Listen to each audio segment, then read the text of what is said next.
বনানীর একটি সীসা বারে মাদকদ্রব্য নিয়ন্ত্রণ অধিদপ্তরের অভিযান পরিচালনা করা হচ্ছে। দেখতে পাচ্ছেন যে এখান থেকে সীসা সেবন করার, এই নেশা সেবন করার বেশ কিছু সরঞ্জাম রয়েছে, যেটি রয়েছে সেটি কিন্তু জব্দ করেছে মাদকদ্রব্য নিয়ন্ত্রণ অধিদপ্তর। যতটুকু আমরা জানতে পেরেছি যে এই বিল্ডিংয়ের সীসার যে বারটি ছিল, এছাড়াও মদের বার সহ মোট 3টি বারে বনানীর এই বিল্ডিংয়ের 3টি বারে কিন্তু অভিযান পরিচালনা করা হয়েছে।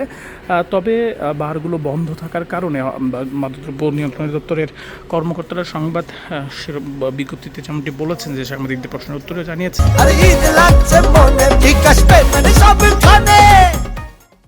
যে এই সীসা বারগুলো বন্ধ থাকার কারণে বা তাদের অভিযানের সংবাদ পেয়ে আগেই বন্ধ করে দিয়েছিল, এমন এই কারণেই কাউকে পাওয়া যায়নি ভেতরে। তবে সীসা খাওয়ার সীসা সেবন করার, নেশা করার যেই প্রমাণ সেটি তারা পেয়েছেন। ভেতরে প্রবেশের পরে তারা গন্ধ পেয়েছেন বলে জানাচ্ছেন, এবং একই সাথে বিদেশি মদ সহ মদ হচ্ছে এখানে যে বারগুলো রয়েছে, এখানে আরও 3টি বার, মোট 3টি বারে অভিযান চালিয়ে কিন্তু সীসা খাওয়ার যে সরঞ্জাম সেটি সহ মদ কিন্তু জব্দ করেছে মাদকদ্রব্য নিয়ন্ত্রণ অধিদপ্তর। দর্শক, আপনাদেরকে বনানীর থেকে দেখানোর চেষ্টা করছে বাংলাদেশ প্রতিদিনের মাধ্যমে। আপনারা দেখতে পাচ্ছেন যে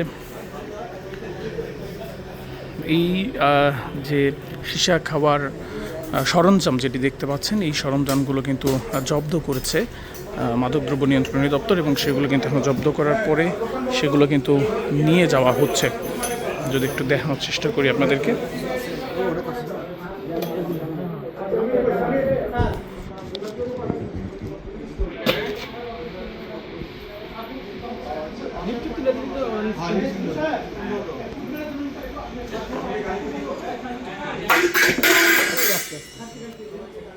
দর্শক, দেখতে পাচ্ছেন বনানীর একটি বারে অভিযান চালিয়েছে মাদকদ্রব্য নিয়ন্ত্রণ অধিদপ্তর। এখান থেকে বেশ কিছু মদ এবং যেই সীসা বারটি থেকে সরঞ্জাম উদ্ধার করা হয়েছে।